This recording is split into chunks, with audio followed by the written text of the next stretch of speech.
Hey YouTube, this is Bill. Continuing on my latest purchase, the iP300 by TurboSound. I'm testing them against similar price speakers that I own. So today I'm testing it against the JBL Partybox110. Now, before I get a lot of comments, the comments is usually apples to oranges. Well, I know one is battery powered and one is not. The JBL Partybox is battery powered. The TurboSound is not. But today I am going to be running the TurboSound on an external battery. So when I do the short sound demo, they'll both be battery powered. So that should be an even playing field. Okay, let's talk about price. JBL hasn't gone up much. It's still $400. Pretty good price. The TurboSound iP300 has gone up. It used to be $400. It's gone up to $440. Still very reasonable. So I'm going to say the price difference shouldn't be a determining factor.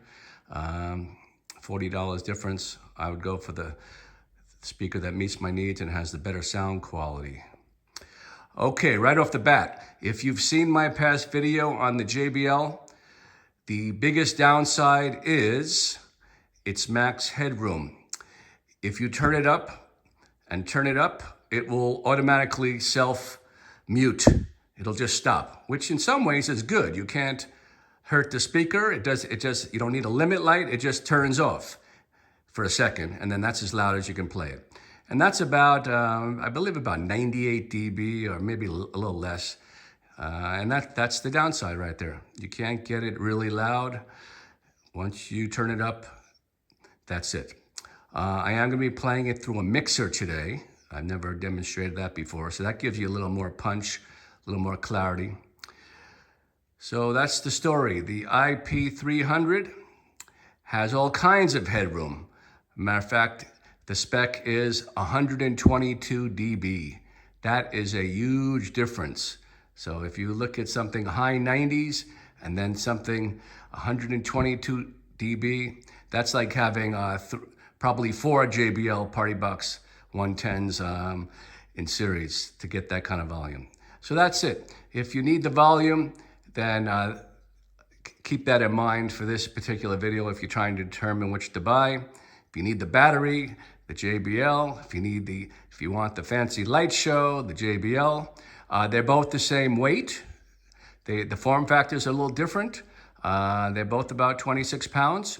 JBL is kind of bulky and heavy in the hand, where the TurboSound is nice and slim and it has a nice handle on the back. It's easier to put up on a stand, easier to carry.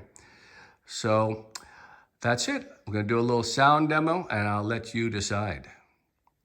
So in the past video I did on the JBL, I mentioned how impressed I was with the bass. I paired it up with a Bose S1 Pro. I use it as kind of like a mini subwoofer and a lot of low end. Well, the TurboSound iP300 has two 6.5-inch woofers, so the bass is pretty much equal, which is very impressive, because like I said, I'm very impressed with the JBL bass.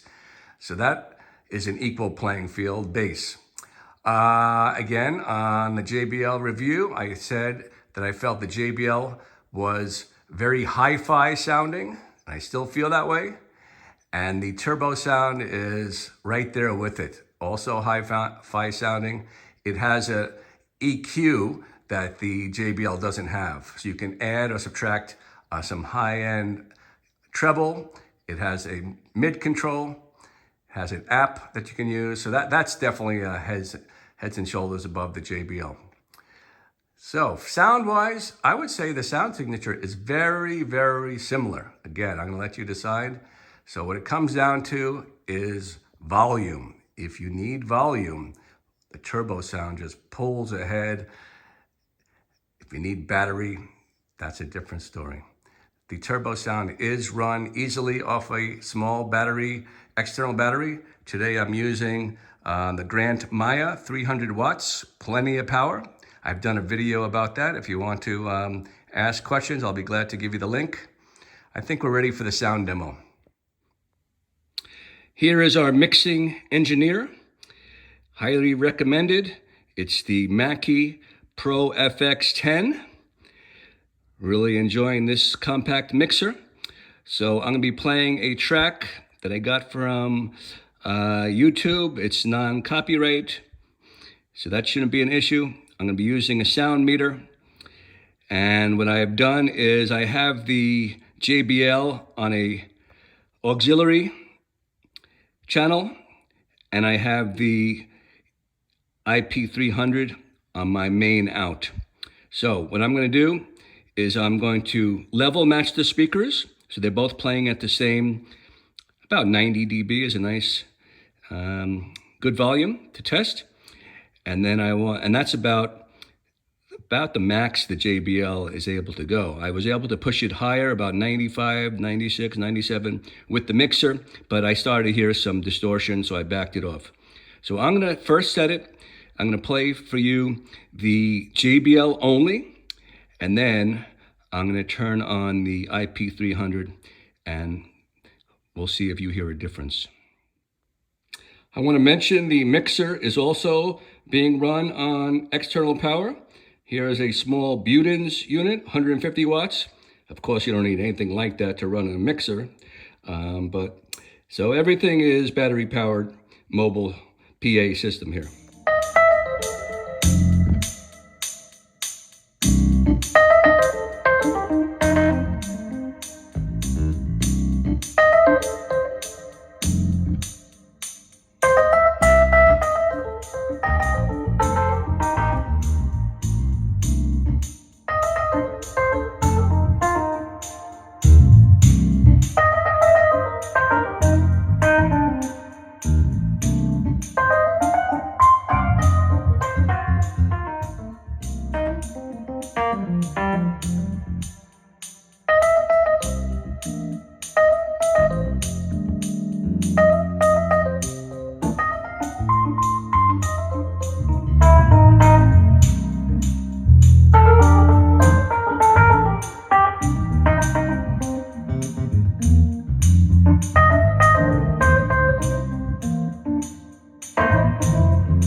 So there's our results, 102.3 dB.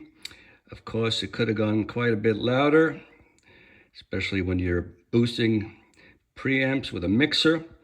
And the JBL was pushing, I guess, close to 90 dB. When I had to back it off, it was starting to heard some distortion. And then when I faded in the iP300, I hope you heard that just huge expansion of sound.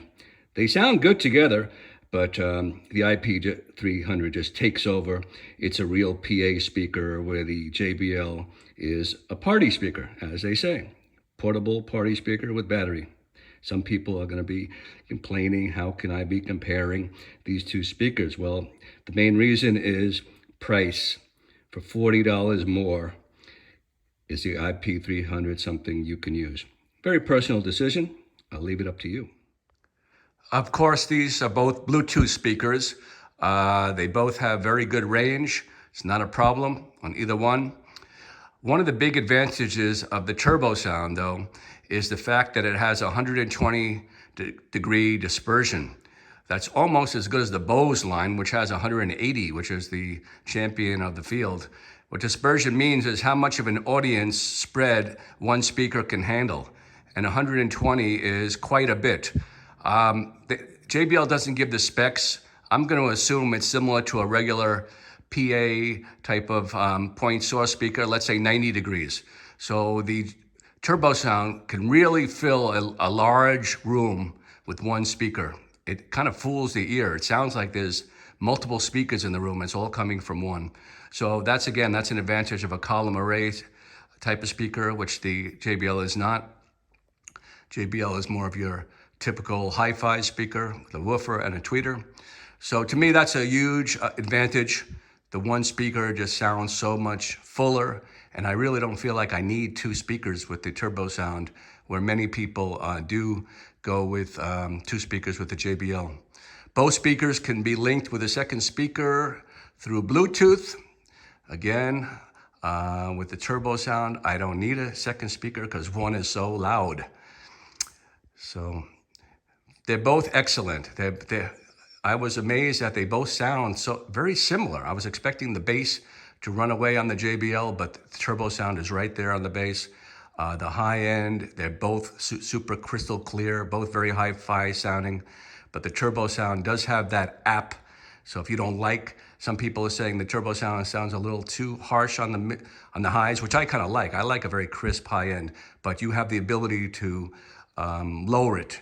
You can, using the EQ, you can tailor to your sound signature, and you can't do that with the JBL. Another big advantage of the TurboSound is it has pro type of connections, XLR. Actually, it's a combo jack. You can use XLR or 1/4 inch in, and the JBL is strictly prosumer 1/8 inch in, 1/8 inch input and output. So XLR is a much better connection, less noise at long distance if you're running a 25-foot cable. So again, more of a gigging type of speaker compared to a party speaker. Here's the EQ on the back of the TurboSound. So you have bass adjustment, mids, treble. So again, that's lacking from JBL, and that's, many people have said that on the web. Where is the EQ? Maybe that's something they could do in a firmware update. But the JBL 110, the 100 has been around for a while, and they haven't gone the route of EQ. To me, that's lacking. I like to use EQ. In summary, wrapping up this video, TurboSound, I never even heard of this speaker for many years. This is not a new speaker. I believe it's been out since 2018. Some of the comments I've read, and there's many positive comments if you check it out online, is for vocals through a microphone, and I haven't tried that, is the vocals are super clear. They stay crisp.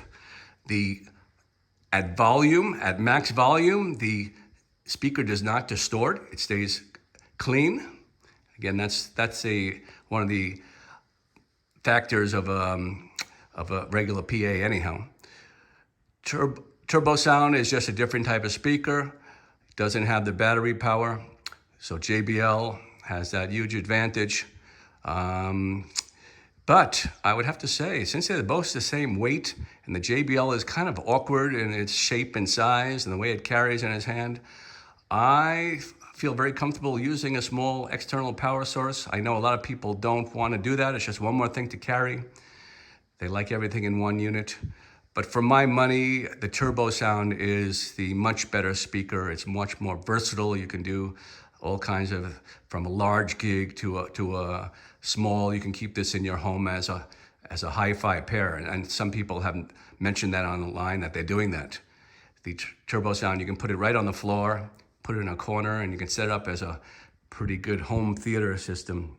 JBL too, but the TurboSound just pulls ahead as far as volume. That is just night and day difference, 122 dB compared to less than 100, high 90s. So it's really your personal decision. If you like a light show, I guess the JBL is for you. But for hi-fi sounding PA party speaker, I'm gonna say the TurboSound is far ahead of the JBL. Okay, hope you enjoyed. I will be testing the TurboSound against other speakers I own, so if you're interested, check back. This is Bill, later.